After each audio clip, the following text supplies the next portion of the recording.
Okay, so for week 7, fall anime, we got some cool shows, cool stories, random, like, hilarious story progression, as well as some new characters. And the show seemed to keep going pretty strongly, so yeah, let's get into it. Starting off with Mushoku Tensei, Season 2, Episode 9. So, hilarious episode, we meet the least degenerate figurine collector. It's some dude, and he sees Rudius's model of this bird, Rougierd.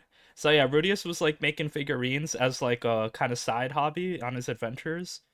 And now this dude, it's a callback because he was part of the people that bought the Roxy figurine a while ago. So then yeah, apparently Rudius has some like notoriety. This dude was so obsessed with his figure. He was like, okay, the proportions are so good. The way you kind of reveal her leg, but like keep the whole body covered. It was so sensual. And it's like a two-part figurine where you can actually take the clothes off and then you see her on a different pose with her arm. So, yo, this is just the peak craftsmanship. It's better than the dwarves. Let me be your master. The thing is, Rudius is trapped inside of this magic circle, so yeah, he has no way to help him. So then this guy was like, all right, if I kind of open the circle, will you become my master? And then Rudius is kind of unsure about this. He's like, I have no idea what's going on. I'm just trapped here, bro. So then, yeah, this guy, he kind of takes the prince, and we realize, like, the prince is named Pax, and this is his younger brother, Zanoba, and then he's like the decapitator prince. Like he's super strong. He's a blessed child. So yeah, he takes like the prince and kind of like drags him over to Rudius and tortures him. He's about to crush his skull, so this figurine means a lot to him. We see Rougierd and Eris trying to help in the background. They have like their own kind of like plan where they teamed up with all the knights because the prince packs kidnapped their families. So then yeah, they kind of team up. Everything kind of wraps up happily ever after. The prince has planned to like kind of get Roxy. It did not work. And then we see the reason why Rudius's little sister and the maid, Aisha and Lila, how they kind of like were together here. So they were kind of teleported into this river. They walked to the kingdom, and then they mentioned Roxy's name. So Pax kind of like imprisoned them. So bro, this dude is so obsessed with Roxy. It's kind of so creepy. So it looks like Team Dead End kind of saved everyone. They kind of ended the tyranny of the prince, and now everyone's kind of happy and free. So it's like pretty lighthearted ending. Very random. I love like the callback where this figurine was actually like a major plot point, and I like how it's relating to real life, like actual like degenerate figurine people. Pretty funny. It was done very well, and yeah, we end that. So Aisha, she kind of wants to hang out with Rudius. She wants to go on adventures with him. So yeah, Rudius saved his sister. A very cute, very good moment. We realized that his sister realized that Rudius was Rudius, so he wasn't fooling anyone. So Aisha's like really smart actually. And I guess she was like pretending that she didn't know him just to see like Rudius's true nature, if he is actually a good person or a degenerate. Well, he is both. So yeah, anyway, they kind of continue their adventures. I don't know what's gonna happen next, but probably like a big villain reveal because we're already on episode 9, so it's kind of got a pick up soon.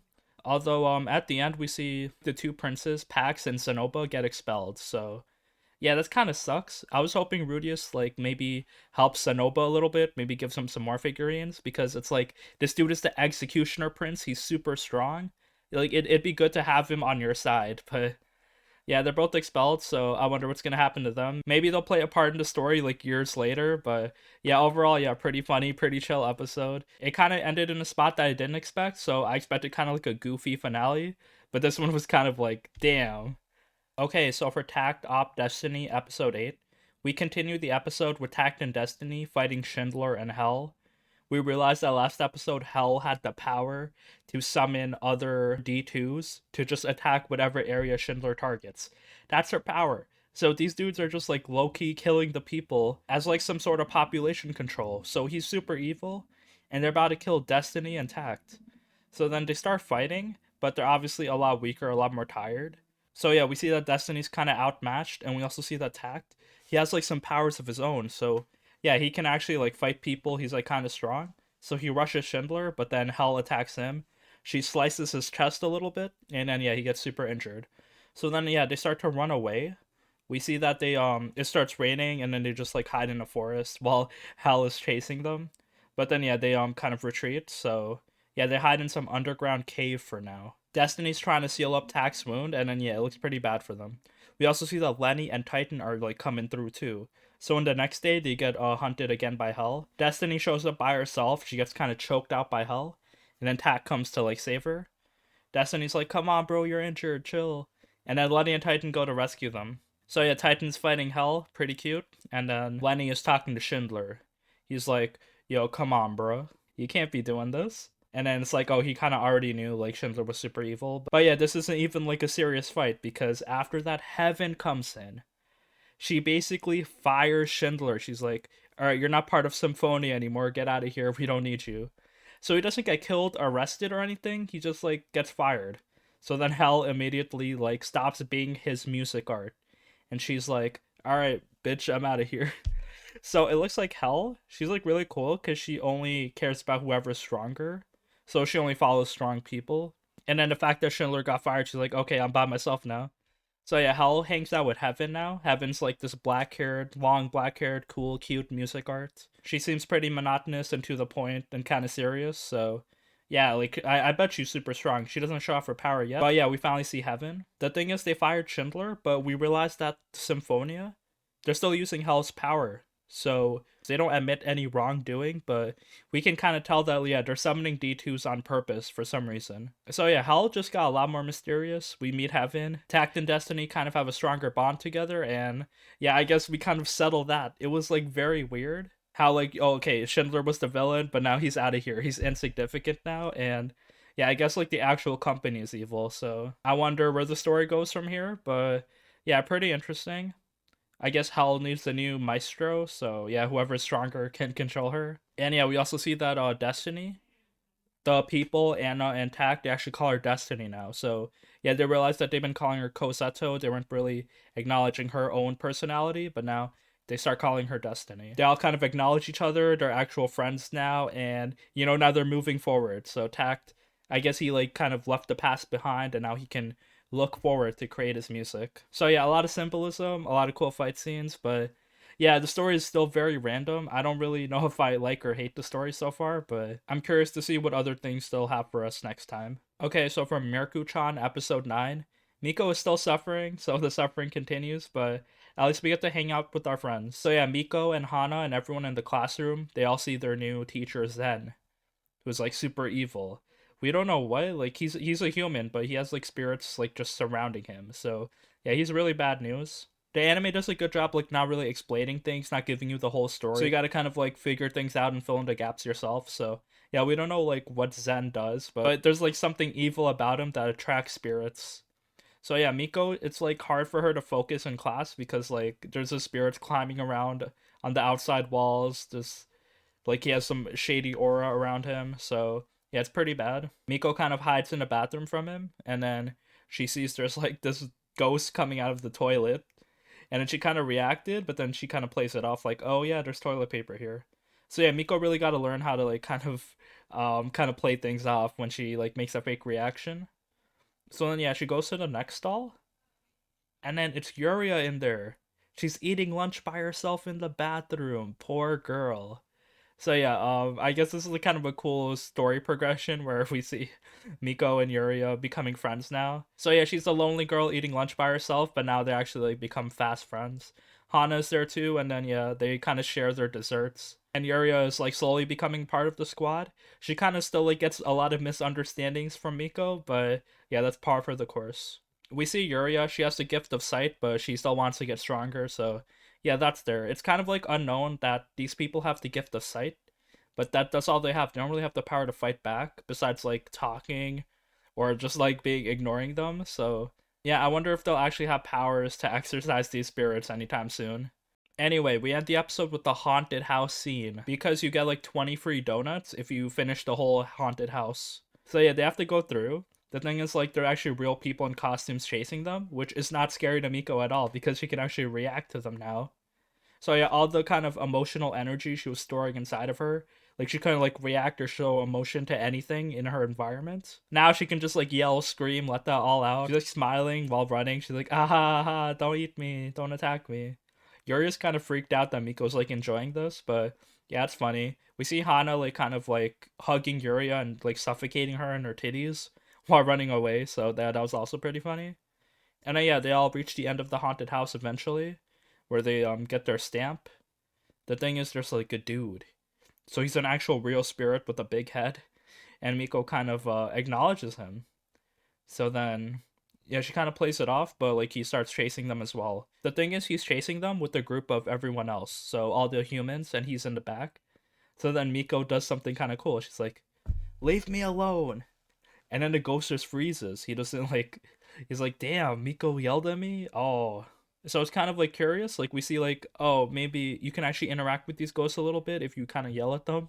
They're like black bears. If you scare them, they'll kind of like they don't know what to do anymore. That's probably only for like the weaker spirits. Like the stronger ones, you still don't want to fuck with. But yeah, overall, yeah, we end the episode. A lot of friendship, more spookiness. You didn't really resolve the thing about the teacher yet, so yeah, I guess we'll find out more about the teacher soon. But I love how Yuri is kind of getting integrated to the cast. I love how Miko's kind of finding new ways to do things, but she's still suffering a lot. So there's still like a lot more to go for her. I wonder what more spooky situations they'll have for us next time. Okay, so for Platinum End episode 8, we kind of get Saki's whole backstory. So yeah, why she's hanging out with Mirai, why she got her angel, why she wanted to kill herself. It was pretty bad. It wasn't like terrible, but I was expecting something kind of like stronger, because we got like cancer survivors, this dude whose like whole parents got murdered and then he got abused his whole life, and then this other dude who wants to kind of revive his dead sister. But no, like her backstory is that she bullied Mirai when she was younger, so she kind of feels bad for that and wants to kill herself. So I kind of sleep on her backstory. Like she feels bad for bullying Mirai because like her and Mirai were childhood friends, but then like since Mirai became like left out and started bullying him, so like, bitch, that's your only trauma. That's not really a big deal. So yeah, that's fine. Okay, we get her backstory. It was a letdown, but the story goes on. We see that she actually gets character development after telling Mirai, because she wanted to die. So like Mirai was like, "I'm not gonna kill you, but I'll fly above and I'll drop you."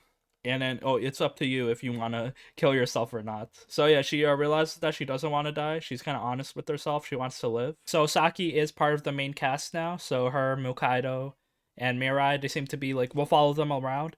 They do have death flags around them though, everyone except Mirai. So yeah, maybe like deeper on in the show, we'll see a lot of these characters die. We'll get some emotional moments. But yeah, overall, kind of cheesy Saki backstory. I didn't like it. But yeah, the show still goes on. Cool action, cool developments. We see like some stuff in the background for the other characters. Metro Polyman's friend, he kind of recognized him. He's like, oh, was he the dude who was bombing people and killing all the ugly girls? Was it all him? Is he Metropolitan? So I wonder what's gonna happen to him. We also see that Saki, she wants to get her own wings, so that's gonna be like a plot point for her. And then we also see this new guy at the end. He looks like a new villain. He has green hair and he has a red arrow but no wings, so maybe he'll wreak havoc. I guess we'll see. Okay, so for Ousama Ranking episode 7, cool episode. The story goes on. This episode was kind of chill because it's basically a training arc. It reminded me of Demon Slayer, just like Tanjiro's training arc, because we just see Boji. He works with King Despa, who's like, he's actually like pretty funny, pretty comedic, and like not really like a cool, super like strong dude, but he's like pretty crafty and intelligent. And I guess he likes to gamble a lot, so yeah, his training arc for Boji, he sees that Boji was the son of a giant, and then he kind of has a curse that no matter how hard he tries, he'll never get stronger. Maybe he has like a human body, but like giant power that can't be like released. So yeah, that's why he's just like so weak. Like no matter how hard he tries, he can never be stronger. But then Despa's like, oh, I'm gonna train you. I'm gonna make you stronger. So he basically asked Boji to pick a weapon and kind of train with it for a couple days. We don't know what weapon he picks, so that's kind of like kept secret until next time. And then we see as the training goes on, Boji just crushes a boulder in half. So we don't know how he like destroyed this boulder, but yeah, Kage's like, oh wow, Boji, the training's actually working. So yeah, pretty chill episode. It was just like Boji's training arc this episode. We also see poor Daida at the end. So we see that what the elixir actually did, which it was kind of obvious. So like it was made from the king's blood. So basically, when Daida drank it, the king got resurrected inside of him. And basically, I guess it's implied that Daida's like dead for real. So yeah, the king basically has full control over Daida's body, King Bose. And then apparently this has like been happening for a while now. So even like the King Bose wasn't really the real King Bose. So like the eldest son is just like the next in line for like this dude to keep resurrecting. And then the main personality just dies. So yeah, I wonder what their end game is. Maybe it's just like, oh, I want immortality. So yeah, poor Daida. I bet like Bochi gotta do something to help him. So yeah, we'll see. And now for Komi cannot communicate episode 7. I'm not really sure how to review Komi because we get new episodes every Thursday, but we're kind of like 2 episodes behind on American Netflix. If you go on some like sus streaming site or just use like a VPN, you'll see like they'll have like 8 episodes or 9 episodes even. So it's kind of interesting to review it because we're kind of like 2 episodes behind. So I'll be in the middle ground. So this is episode 7. Komi's pool hangout. She's like so excited to go. Very nervous. She like double checks her things. Her mom's like supporting her. And yeah, she goes to the pool with her friends. We meet some new characters too. There was like a ninja guy, these 2 other guys, and then a bunch of girls. They were part of Ren's friend group, so yeah, they all hang out. Komi, Tadano, and Najimi are also there, and then yeah, they just do a lot of pool stuff. They hang out. Komi doesn't really talk that much, but they like do some games, like hold their breath underwater, go on the water slide. It's good to see her just like hanging out. She gets a cool white swimsuit as well, so that was nice. Komi kind of cut her leg by tripping, so the party kind of like calmed down. But then she was like, oh no, don't continue without me. And her and Tadano got to sit down together. So yeah, the wholesomeness and romance kind of continues. We also see after that there was another skit where Komi was gonna go to the library, but then her dad was like, oh, let's go get ice cream together. And we realized that Komi's dad also cannot communicate. So yeah, she gets her looks from her mom, but her personality from her dad. They're really cool together. We see like the dad's kind of like stone faced, like he's really understanding and nice, but he also cannot talk. The way they kind of communicate with each other, they kind of like look at each other's facial expressions. It looks like they're like communicating telepathically, but it looks like they just understand each other's facial movements and then like yeah, they kind of respond. So yeah, new character, Komi's dad, and this episode was very good. So Komi goes on. Also, to sum it up, let's do Jahy-sama will not be defeated, episode 7. So Jahy-sama seems to like actually keep getting better while the series goes on. I thought it was kind of more repetitive, boring jokes, but then like there's kind of like a shifting point. We meet a new character, like the Demon Lord, who's like a lolly. So it feels like the comedy and story progressions are just like getting better. So yeah, here I loved how like we see Druge. She kind of like wants to see Jahy at her bar. She kind of feels a bit nostalgic about her past. So yeah, she sees her. The thing is, we see the magical girls also here. So Druge gets super jealous because like, oh, Jahy found a new underling. She's kind of training her, and then like, you know, she always makes mistakes. So Jahy's just like yelling at her, and Druge's just like, that should be me in my position. She's stealing my spot. So yeah, they start trying to fight, but then Drew just like, oh, I gotta calm down. I can't cause trouble at Jahy's bar. So yeah, it was just funny seeing like these characters interact, just like so many misunderstandings. I love it. Drew continues to be like amazing. She's just like rich, successful, just doing business stuff. While Jahy's like slowly collecting her magic stones. But then Druge just like feels inferior, even though she's like really OP in this isekai world. We end the episode with Jahy buying a new comfortable futon, but then she has to sleep over at her boss's place because their water's gonna turn off. So yeah, she sleeps with her boss and the landlord, but her boss, she kind of like rolls around in her sleep, the common anime trope. So yeah, she was a nice Ara MILF, but when she's sleeping, she's just like out of control. So yeah, pretty solid episode. The series is honestly like very good. It's like really long. A lot of the early episodes are very repetitive, but if you stick with it, it's honestly a pretty nice, decent watch. And that seems to be it for week 7. So 86, we had a recap episode again, which was kind of sudden and unexpected. So yeah, it's kind of a letdown for the momentum of the show, but yeah, it's whatever. The romance shows go on, the isekais go on, and the Netflix shows go on, but yeah, we're a few weeks behind. And I guess JoJo Part 6 might be coming out next week as well, so yeah, a lot to look forward to. I just like can't hold my hype for that series. So you're damn right, I'm gonna start reviewing JoJo. These hot girls in prison, I cannot wait.